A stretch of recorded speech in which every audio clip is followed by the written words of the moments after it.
Ladies and gentlemen, welcome to Castabras. My name is Christian Cawley, and this week is a little bit different. I am going to be having an in-depth conversation with Lee Sullivan. He is an illustrator of considerable repute. He's been in the business for a long time. Back in the 1980s, he was working on, I first saw him on Transformers magazine, Marvel UK's Transformers comic. He worked on Doctor Who magazine. He's done loads of stuff in the intervening years. Specifically, this time, we're going to be looking at his contribution to the Eighth Doctor. He worked on a lot of Eighth Doctor, Paul McGann-based material, starting with the Radio Times and progressing almost to the current present day. So that's going to be like the hub of our conversation. Before we get on to that, next week's podcast doesn't have a video edition. It's audio only. It's a chat between myself, Brian Terranova, and James McLean. It's quite a long one, so it might be split over two editions, but significantly, we had a video issue. So despite recording about 5 gigabytes of video data, we've only got the audio, unfortunately. So for YouTube viewers, we'll be uploading a few older things that haven't been on YouTube previously. For everyone else, you'll get the audio version as normal. With that out of the way, I would like to introduce you into my conversation with illustrator Lee Sullivan. I'm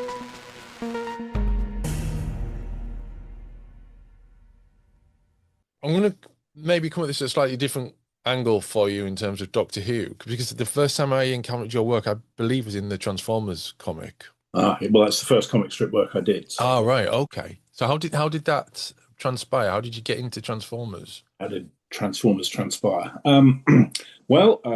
That's an interesting question, but it was, I'll go back a bit. When I was a little lad and reading Eagle comic and TV 21, I was heavily into Doctor Who, Thunderbirds, and all that stuff, all Gerry Anderson stuff, and Dan Dare, which was in the Eagle.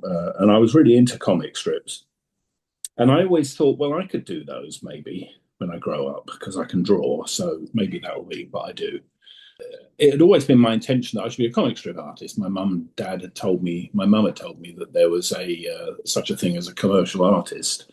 So as I was, although I was never really going to end up doing anything else really other than drawing for a living. That was always my goal, and just as well really because I'm not sure what else I could do. But that kind of went away when I went to college. I went to further education college, did a foundation year, and then a 3-year course in technical and wildlife illustration at our local college in Luton, and that was much more industry based and publishing based, and the whole idea of comics just gently floated away. I kind of forgot about it really. Right. Also because I was completely clueless. I didn't really know how to get into it even if I wanted to. So at the end of that, I did go and see somebody else had got an agent. One of the other guys had got an illustration agent, and they were the agency that handled Brian Lewis. Brian Lewis is a fantastic comic strip artist from the 60s and 70s and into the 80s, I think.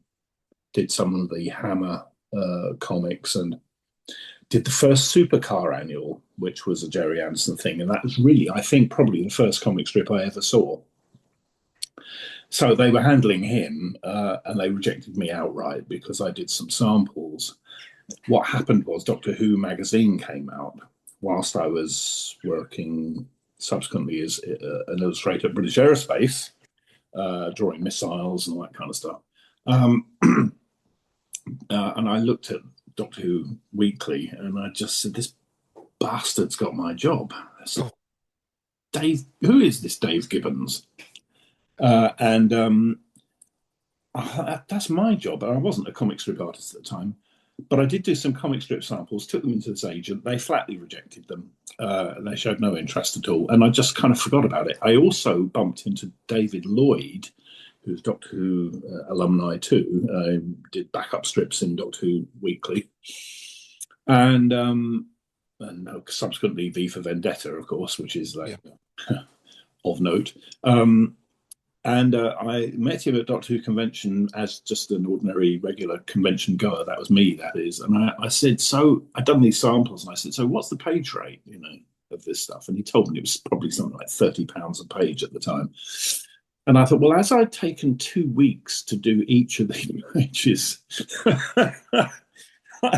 I'm never going to make a living doing that.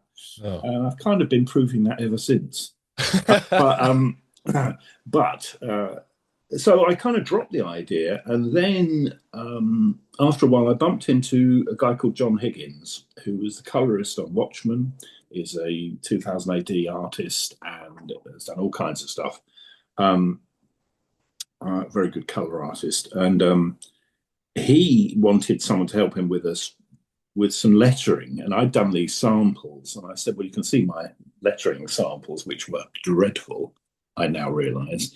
And he said, well, you can't do lettering, but you can do colouring. And so I started doing some colouring for John with airbrush over what turned out to be somebody else's work. It wasn't John, he just didn't tell me. It was the guy who did, oh God, that escapes me. It's irrelevant. But it was a very good artist, and I did some colouring on that. But John also took me into Fleetway, into 2000 AD offices. They didn't rate me at all. But they also took me into Marvel UK, which was based in London at the time. And there was a whole nest of editors there. And I went in, and I showed my work to John. Introduced me to Ian Rimmer and Simon Furman. Ian was editing the magazine Transformers Weekly at the time, and Simon was writing them and about to become the editor. So they said, oh, well, we like your colour airbrush work, do some covers for us. So I did, which kind of got me into comics, but it didn't get me into comic strips. I had to I asked Simon in the end, I said, can you give me a script, and I'll see what I can turn up. And he said, okay. So he gave me a sample script, and I tried over the Christmas break, I remember, to work out what the hell you did with it, and completely failed. I realized how much I didn't know about comic strips, even though I'd read them for years. Yeah, a bit like, we've all watched movies, but not many of us could direct them even at all, let alone successfully. So I then sat back and continued doing covers for Transformers, which were very well received, and looked very carefully at what some of the artists were doing, particularly Jeff Senior, because his work seemed to me to be the standout Transformers work. And about a year later, I then said to Simon, look, I'd really like to have a go at this now. I feel like I might be able to do something. But I said, but I'm very lazy and I'm very commercially minded, so I need you to commission me, otherwise I won't do it. I literally can't be bothered to pick up the pen. I won't get out of bed for less than £30 a day. And he said, I can give you a script for an annual. But he said, you haven't given me any idea that you can really do this stuff. And I said, well, look, commission me to do it. And if I turn out rubbish, you don't have to pay me. If it turns out to be good, you can pay me and use it. And everybody's happy. And that was kind of irresistible to a cash-strapped editor, really, possibility of a completely free comic strip, which you can then say no to. However, so he gave me that, which was the clash between Megatron and Galvatron in an annual. That was my first comic strip ever, which I think was 6 pages or something, 8 maybe. And that worked really well. I stole everything I could from Jeff Senior. It still comes out looking a bit like my stuff, but that was what I hung the bones of this thing on. And I was off then, and they said, oh, no, that's great. And they started giving me the weekly stuff to do, and it was quite an accelerated thing. I was a comic strip artist. And then even more suddenly, I was a Doctor Who artist, because Richard Starkings, who is like the monolith. For me, he's like the monolith in 2001. He's suddenly there every now and again. And then he appears again. And each time he does, he moved me on, to something else. Right. And Richard was the overall editor of the boys' comic strips at the time in Marvel UK. And he was in charge of the comic strips of Doctor Who as a result. And he was planning, John Ridgway had been doing a lot of the strips up to then, but they wanted to, I think they wanted to give John a break, and they wanted to rotate the artists and give lots of new guys a go. And I was one of those. And I did I think the second comic strip I did for Transformers featured Richard Branson, which was a likeness. Oh, yeah. And as a joke, I put it in the script as someone like Richard Branson, and I just drew Richard Branson for the fun of it in the rough. And they said, "Oh, well, maybe we should put him in the strip." And so they asked Virgin, and Richard Branson, being a shy, retiring type, said, "Yeah, great. This has subsequently been denied, but he did. He said yes to it." So we put Ranson in, and we got publicity unknown of. My work actually appeared in the Musical Express, the picture of Branson, which I was a huge fan of the New Musical Express at the time. It was a top, music paper at the time, which I was subscribed to, and it described it as Richard Branson appears in crap kids comic Transformers. So that was my first step outside of the box, really.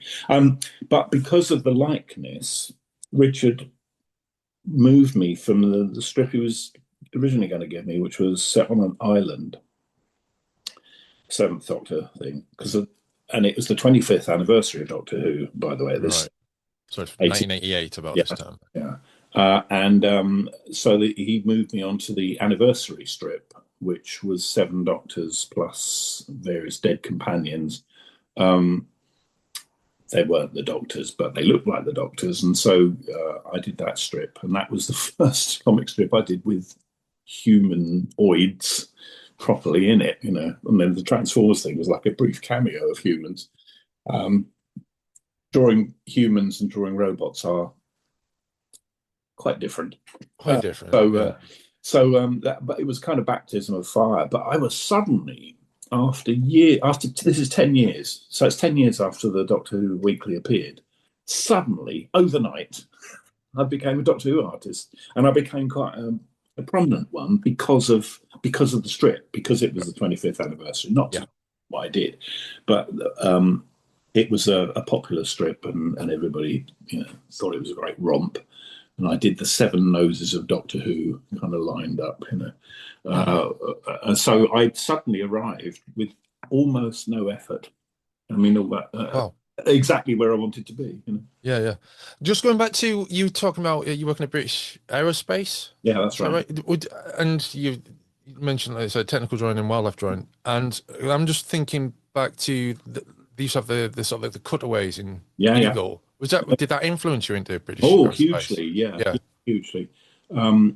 Because I think that looking back now, I used to get comics. This is all prior to me becoming an artist. I used to get the Eagle TV comic, Look and Learn, and about another 5 comics. I mean, not all at the same time, but a lot of them running concurrently. The Gerry Anderson stuff in particular was very influential as well. So I was kind of really steeped in stuff, and cutaways were quite a big thing back in those days. Certainly in Eagle, there were quite often cutaways of things. Certainly in the early Anderson annuals, Thunderbirds annuals, there were cutaways there, which of course Graham Bleethman has subsequently, developed into a slightly mad art form. And I'm very pleased to say, because I can nick a lot of his reference these days. But So cutaways were quite a big thing back in that, and there was Anatomy of a Dalek in the first Dalek book, and I just, everybody, I think all kids want to just tear their toys apart and see what's inside them as well. So it kind of really appeals to kids, the workings of Yeah. seeing what's going on and seeing if you can spot the things that you've seen, like in Thunderbird 5 or something, seeing a little bit of it, which you think, oh yeah, I've seen that on the television. Sure. So it's kind of world building, really. It's a massive expansion of the world.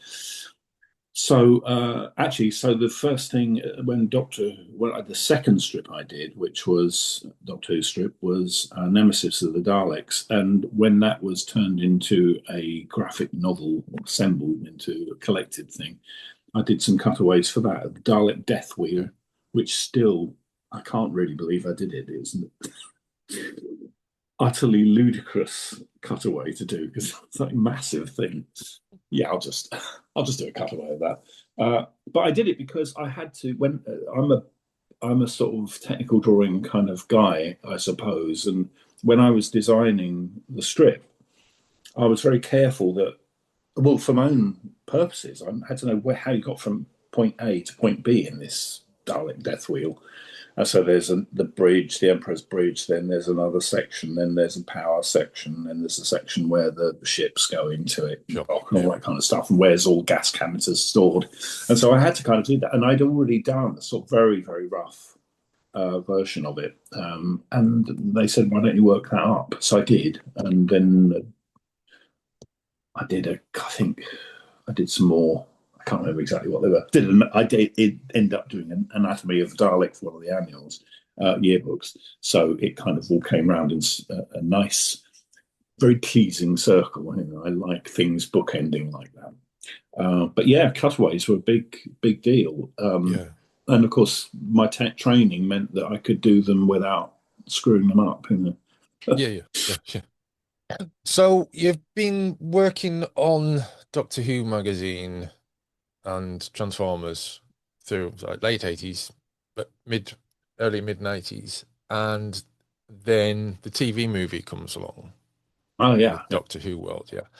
And you were the first comic strip artist to present the Eighth Doctor in comic form, I think. Yes. I mean, I would think probably DWM would argue that they were probably in production at the same time, but the Radio Times came out first. Yeah, sure. So I got that distinction, I guess. Yeah, I remember opening the Radio Times that week. Really? And I was how old would you have been at the time? 20 and a half. All right, okay, yeah. Yeah. Old enough to know better. Yes, old enough to know better, absolutely. And yeah. Me too. Yeah. And I was thrilled that there was this like an extra Doctor Who strip to read. Like a weekly one as well as the monthly one that I was getting. And everything else that was going on in the world of Doctor Who. So it was a time, it was quite optimistic, and it's fair to say that people who knew better literally knew better, weren't that optimistic about things, but the excitement was still there, and it was a while before it was going to die down. But it was quite a compact format, wasn't it? So that's a very different prospect, isn't it? I mean, even over the course of a month, you're probably only going to, I mean, I'm guessing that's about 2 pages as opposed to 6, 7, 8 pages in a magazine. Yeah, that's right. So in a month you do, obviously I'd do 4 episodes, but each one had at least 6, 7, 8 panels, some of them probably more. And it was the most, I still regard it as being one of the most challenging strips I've ever done because of the size limitation, because you've got constraints that they're not apparent at first. And I think that was obvious as Gary was writing it, because he was writing the same amount of dialogue he'd do for a whole page, 6 or 7 panels, whatever. But the thing is that in the comic strip as reproduced, the speech balloons are the same size as they would be on a full page. Right. So they take up proportionately a lot more room in this half page format. And I had to, I mean, at first I couldn't really work out what to do. I had a desktop publishing computer program at the time, and I was able to get the size of the strip and in a rough format as it was going to be printed. And then I would speak my own speech balloons, roughly speaking, to try and fit the dialogue in. And because everything has to work left to right, top to bottom, once you've got all those speech balloons in, as Gary had outlined, and particularly in the first 2 or 3, I guess, there was no room for any drawing, which was slightly inconvenient because you got whole things like spaceships and hordes of Cybermen and the TARDIS interior, which was hugely complicated all of a sudden. So I had a word with Gary. I said, "But I know this is terrible to say to a writer, but can you write fewer words, please?" And Gary was absolutely wonderful to work with because he's the most accommodating person, really. I mean, he got me the job in the first place. He suggested me for it. And then I repaid him by saying, "Stop writing. Don't write so much." But he got it completely. And he then pared down the dialogue, and I would pare it down still further if I still felt it couldn't quite. I mean, I'd say, "I suggest this." I mean, obviously I wouldn't dare to write the words, but I would suggest kind of abbreviating stuff so that we could get the drawings in. But he was completely fine with that, so I never had any issue with that. He was more than happy to let me butcher his poor old script. Very good script. But it was really challenging because also from Gary's point of view, you had a beginning, a middle, and end. You had an intro which is recapping what happened last time. Then you've got to advance the plot a bit, and then you've got to have a cliffhanger. And then next week you've got to resolve the cliffhanger, do a bit more plot, and all in really 6 or 7 drawings. Yeah. So it's a terribly complicated thing, and also visually. Drawing at that size, everything is smaller, so the kind of shading you can use and so on. Fortunately, Alan Craddock was colouring, so he was able to add a lot of texture and stuff to make it look more exciting than I'd drawn it, really. So, one of the things that comes across with the strip is I mean, obviously you've got references for Paul McGann's look, but very few, and the TARDIS interior, but also the same sort of energy is somehow translated from the 90 minutes or the hour maybe that you get of Paul McGann into the strip, which is quite an interesting achievement under the circumstances. Oh, well, I'm very pleased to hear it. What do you mean, really? In terms of, I mean, there's obviously pace in the writing, and that comes from Gary. But also in the art, there seems to be the same sort of dynamism. That'll do. Thank you. Yes, I'll accept that. It's a brilliant translation of something that probably hasn't been seen. Yeah, well, of course we hadn't seen it when we were drawing it. I don't think I'd seen anything except for 2 or 3 production stills. They sent me a transparency, kind of 2.5 inch, something like that, color transparency of Paul McGann, which I think was used in the Radio Times subsequently, and a couple of other things. And I mean, you got to remember, back in these days, although we had videotapes and stuff by then, I didn't necessarily have Withnail and I, so I couldn't actually get a hold of this stuff really easily. And also, I'm terribly lazy. And also, I was very busy doing other stuff at the same time. So it was a lot of people didn't have Withnail and I in those days. That's right. That's now everybody's got it. But it's Yeah, it was a real it was a bit of a puzzle trying to get the references, but the Mm. dynamics, I think that's really just usual kind of comics dynamics. There's a lot of running about. Yeah, I yeah, mean, yeah, it's in the script, so you yeah. have people kind of moving. I tried to make particularly the Cybermen quite as dynamic as I could, given the fact that they are rather sort of stand around, kind of walking slowly kind of guys. Um, but I tried to make them as interesting as possible to look at by redesigning them again, because they always get redesigned. Yeah. And I suppose you try and use angles that are going to show the maximum. Like there's a scene where they're running across the gantry, I think, in the first one, where you're looking down past them at the interior of the ship. Um, and you try and do things like that to zhuzh it up in as much as possible.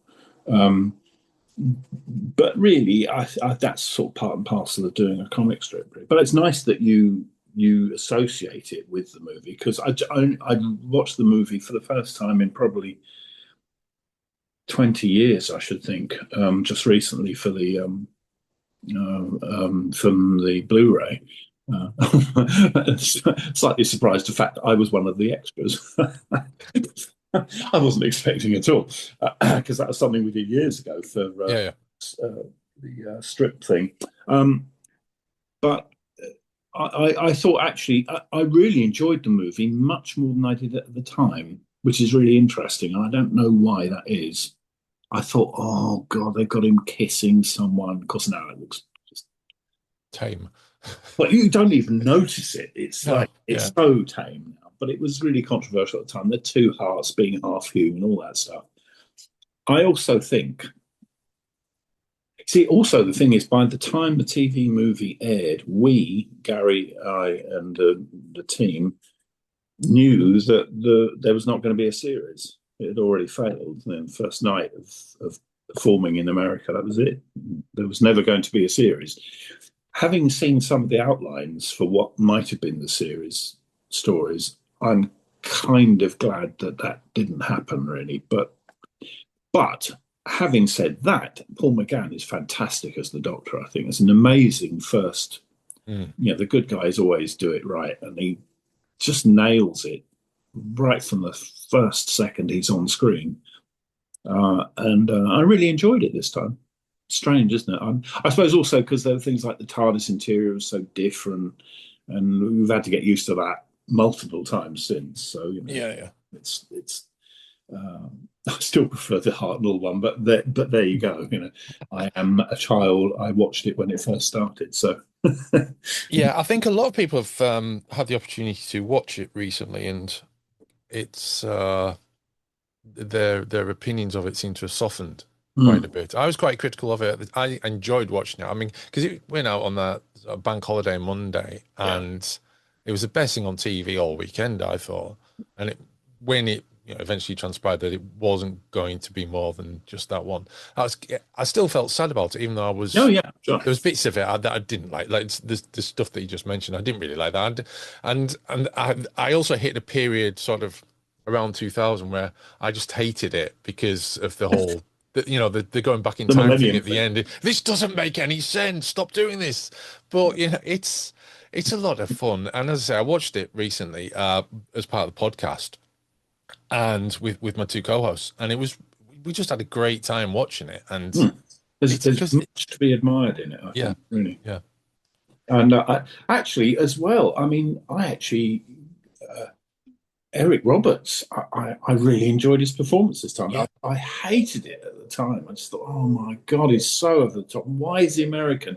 Well, again, all of those things have sort of become old hat, really, for fans now. So, but he's so over the top and camp. And there's a moment when he appears at the top of the staircase in his full kind of pantomime tame kind of costume. And he's clearly having a ball. So, I really enjoyed that. It's great. And, the lovely lady who's in it. I can't remember her name. Oh, Daphne Ashbrook. Daphne Ashbrook, yeah, that's right. She's great. Great foil for McGann. McGann's just got so much energy and warmth as well. I think that's Yeah. the really good thing about him, is that you can see he's a compassionate person. He's also, I mean, you probably have as well. I've met him, and well, I've been in his presence, I should say more accurately. He also has and basically, I walked into his situation in an elevator. Oh, wow. I don't want to go into any more information than that, but he has an intensity about him as well, which he can just like switch on and off. Yeah, yeah. Oh, I've got one of those stories that I can tell you if you like. Okay. So I drew him for a year in the Radio Times, and so there it goes. Subsequently, when he finally gave in and did a BBC, what do they call them? Not podcast, webcast of Sharda. Oh yes. So I'd done a few already by then for the BBC. Death Comes to Time and a Cyberman story, the name Real Time. And so I did Sharda, and somehow I got invited down to see the recording of it, which was in Bristol, I think. And I went down, and it was really nice. The producer said, come on down. I stayed at the same hotel as the cast, so that was all very chummy and nice. Not Paul McGann, but the rest of the guys were all there, including I got served in a hotel in a dining room by Andrew Sachs, who, of course, was Manuel in Fawlty Towers. He didn't do the Spanish accent, but he just suddenly said, "Would you like this? Would you like that?" We were standing in the queue together. I just thought, this is mad. Anyway, I got to do a bit of shouting as one of the Krogs, I think.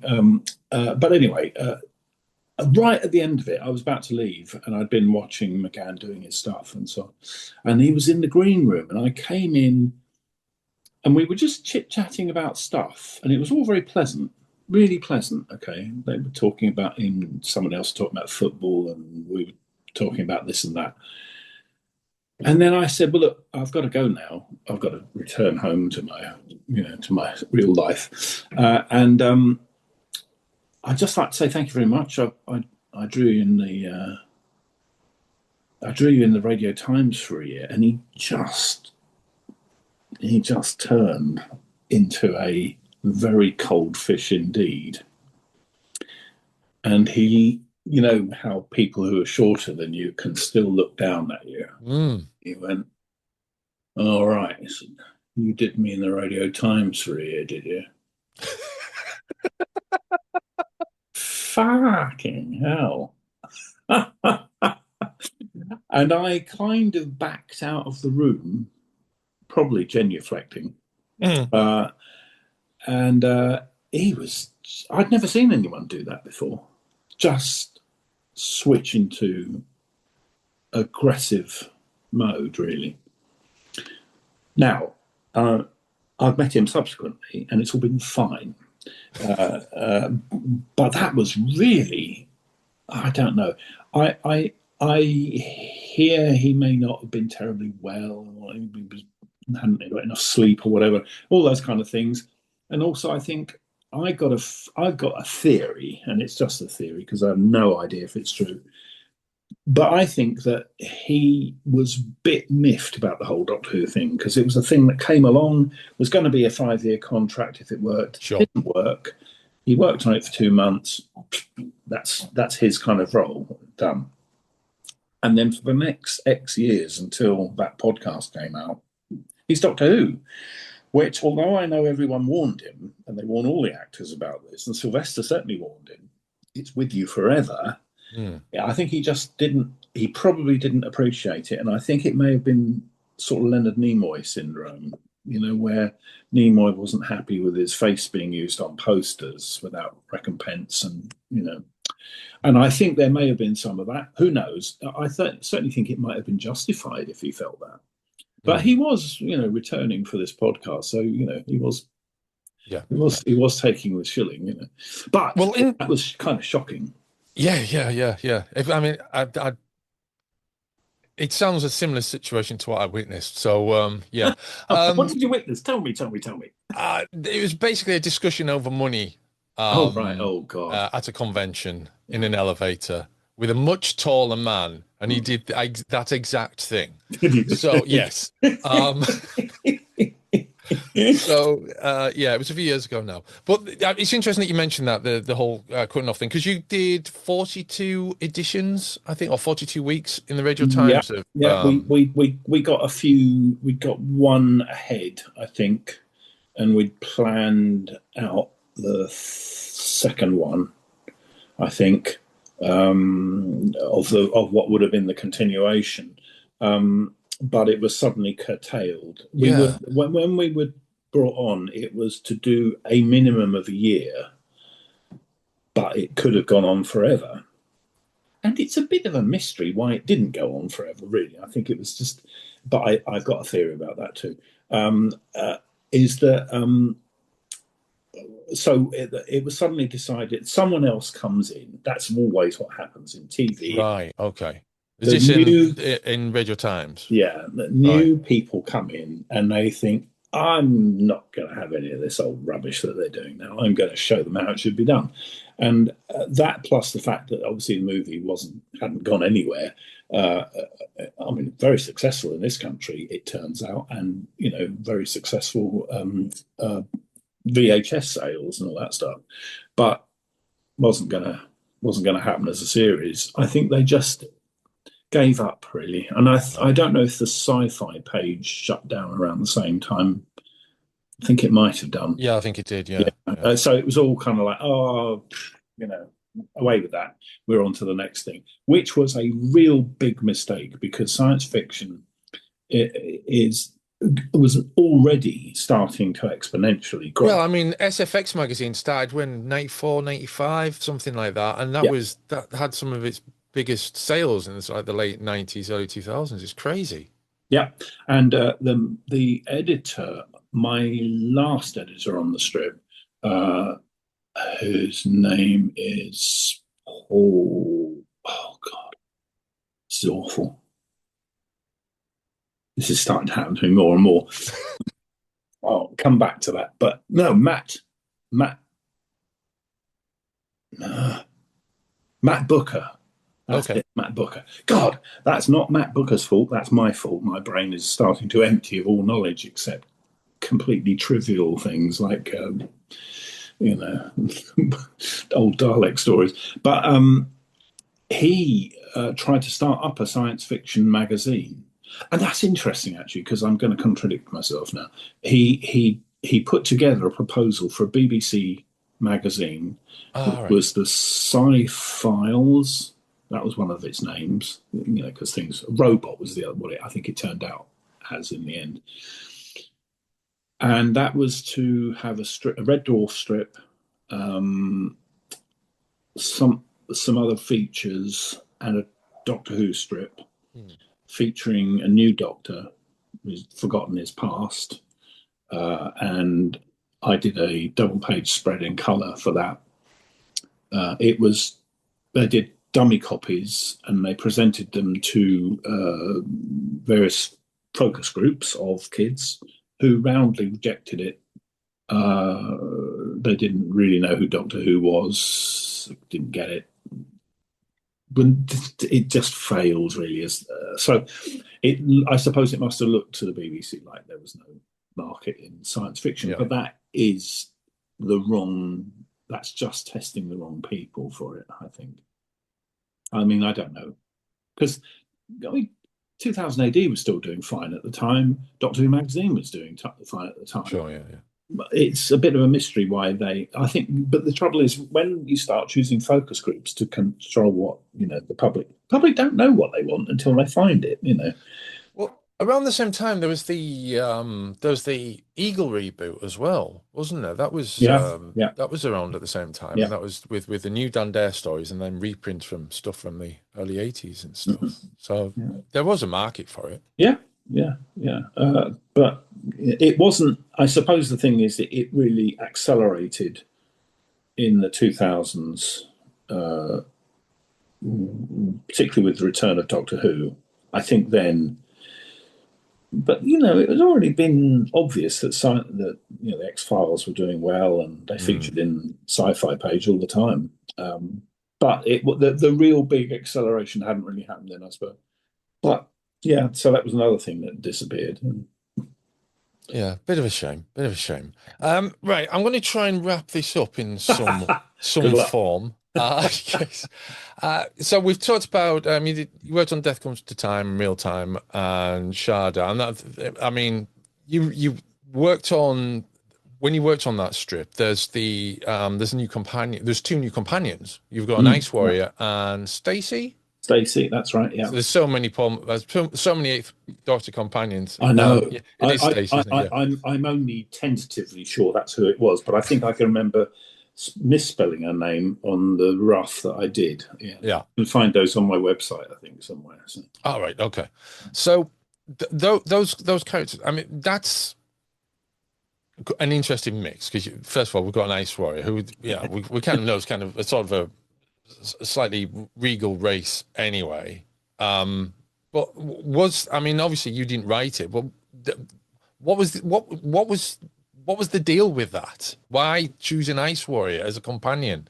Because it's straightforward. Gary Russell is a huge fan of the Ice Warriors, right? So that's why there's an Ice Warrior in there. Also, an Ice Warrior had been a companion in well, not a companion to the Doctor, but had been in part of the Star Tigers, which was one of the David Lloyd comic strips back in the day.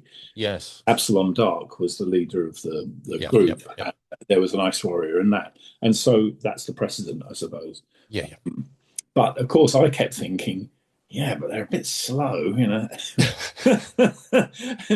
just dialogue-wise, you wouldn't have to write much dialogue for a TV show featuring Ice Warriors a lot because it's so a bit of hissing, slow. Fantastic, but no, it's entirely because Gary absolutely obsessed with Ice Warriors. Right. That's why that that whole thing, the Martian story in Radio Times was because that's where Gary real passion lies. So, in that case, let's just check my notes, such as they are. Just to finish, Stacy was, of course, just as generic, a tough girl with short hair and blah blah blah. There's no thought to it than that, really. Yeah, it's strange because she was quite, in that regard, she was quite similar to the one that was in the BBC books, Izzy. Yeah. They're almost identical. They're almost the same character in some ways. Obviously, with BBC books, they went off and developed her in various ways, but on first introductions, they're very similar. No, I totally agree. I was a bit surprised, really, because, I suppose that's the thing, that a writer wants to write what they want to write, and if they've got a character in mind, then that's what they'll do, And so, artists, obviously, you can bend it around a bit to make someone look slightly different. But I did notice there was quite a similarity here. So, with all of that in mind, and focusing on the Eighth Doctor, your artwork is kind of, and your illustrations as well as your comic strips, in terms of sequential, they've kind of followed the Eighth Doctor quite a bit over the years. There's almost in some ways there's an almost inevitable. What is wrong with my mouth this morning? An inevitability that if the Eighth Doctor is involved in something and an illustration is required, then your name comes up. I think, but obviously Martin Gerry, Martin's excellent. Much more attached to it than I am. I suppose. I've only done a few things, but I did something for Sophie Aldred's book about Paul McGann, and I drew the whole McGann family, which, of course, bearing in mind my story earlier, quite amusing, all dressed in Thunderbirds costumes, which I thought was terribly funny. So I've drawn him. I've drawn him as a little boy as well. but I also did the Children of the Revolution story, which was the last comic strip I did in 2000 in Doctor Who magazine for 20 years, actually. And that was Paul McGann's Doctor. So that Was that the final one? no, it was my final one, as far as they were concerned. I And remember the name, but I can't remember any of the details it's of it, I'm basically afraid. the Daleks are it's the Daleks from Power of the Dark. Oh, right. Evil of the Daleks, one of those guys where they have the human factor established, Yes, yes, yes, yes, yes, yes. and it's them, but they've been breeding underground, and there's a submarine and all kinds of stuff in it, all kinds of hilarity ensued. Mm. But that was the last one I did. But that was Paul McGann. And I remember nicking quite a bit of the stuff I'd done for the Radio Times. I'm a lazy person, and I would steal as much as I could. And then I stole some of that to do Sharda, I think, as well. So endlessly recycling things. Well, it kind of makes sense, isn't it? It's ecological. Very logical when you're essentially a lazy person, happy to steal your own work. Yeah, I think we all do it regardless whether we're writing or drawing. I just Yeah. found some stuff on here earlier when I was looking through an old hard drive and I found a load of material about Star Wars: The Old Republic. And I run a retro gaming site now, and I was thinking I'd worked on a website about Star Wars: The Old Republic and it got largely forgotten. And I wrote about 2,000 words for it and found these old trailer videos for Star Wars: The Old Republic. I think I could put these on the retro gaming blog, dig out the articles that I wrote for that website. Everyone's forgotten about the website. It doesn't exist anymore. No, no. So, yeah. As long as they don't watch this, they'll never know. They'll never know. Okay. Well, only about 5 of them will watch this probably. Um, right. Well, Scandal yeah, is it's in the wings, isn't it? well, that's it. Yeah. I mean, I think you have to as well. It's Of just course. sometimes there's no, because you get to the stage where it's either do that or just repeat the work anyway. And it seems stupid to repeat the work, doesn't it? Yeah, yeah, yeah. What I've big got a point? very long, boring story about Thunderbirds magazine that I could tell you about. Basically, I discovered, in a nutshell, I discovered that once you've drawn a Thunderbird craft from about 10 angles, you've drawn them. That's all you need to draw, and then you can reuse them Reuse it. willy-nilly, which I did mercilessly for about 60 episodes of the thing. But they didn't pay me much, and I just felt that was fairly good comeback. Yeah. I think that it's if someone notices, that's the problem, isn't it? If someone notices you reusing stuff and then it becomes like a thing, Mm. then maybe it becomes a problem. Remember Airwolf? They used to reuse a lot of the same shots, Oh yeah, sure, especially yeah. in the later series. It was the same shots, the same flyover, the same explosion of a vehicle that wasn't even in that episode, whatever. Yeah. You know. Of course, and Thunderbirds as well. Thunderbirds is entirely made up of reusing the same launch of Thunderbird 1, Yeah, of 2, course. Yeah, yeah. way through. And actually, kids like repetition a lot, I think. Yeah. But that doesn't excuse in any way my terrible crime. Uh, many thousands to be taken into consideration. All right, Lee. Thank you very much for chatting with me. No problem. Been Really very enjoyable. appreciate it. My pleasure. It's been a fascinating delve into the past where I mostly live.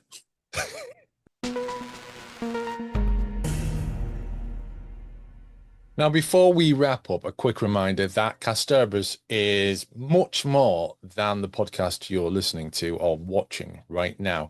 If you've enjoyed today's discussion, there are plenty of ways to dive deeper. Our Patreon is where you'll find extended interviews, full-length video editions of selected episodes, and exclusive archive material that doesn't appear anywhere else. It's the best way to support what we do while getting a little bit extra in return.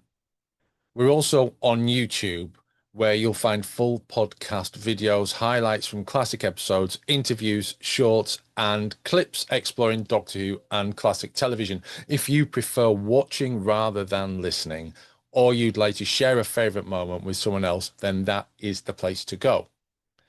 And if you're discovering us for the first time, remember this show has been going since 2007. We've built up an enormous archive covering Doctor Who, cult television, science fiction, missing episodes, books, audio dramas, writers, composers, special effects, and interviews with people who've helped shape the program that we love. So if today's conversation has sparked your interest, don't stop here. Have a browse through the back catalogue. You'll almost certainly find another discussion that catches your eye.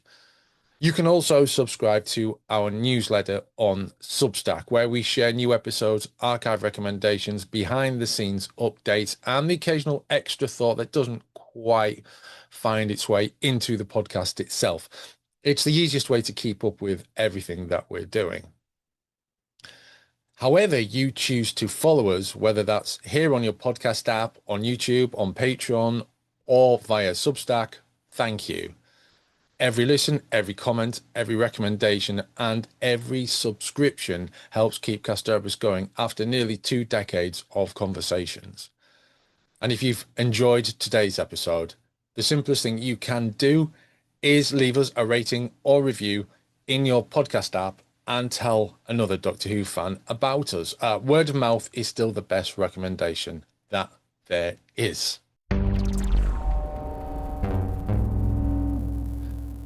Well, I hope you enjoyed this week's podcast. That was a great discussion, I think, with Lee. Fascinating guy, loads of great stories, and that was really entertaining. I enjoyed speaking to him a lot, and I hope you did as well. As I say, next week, I'll be back with a chat with Brian Terranova and James McLean. Until then, it's goodbye.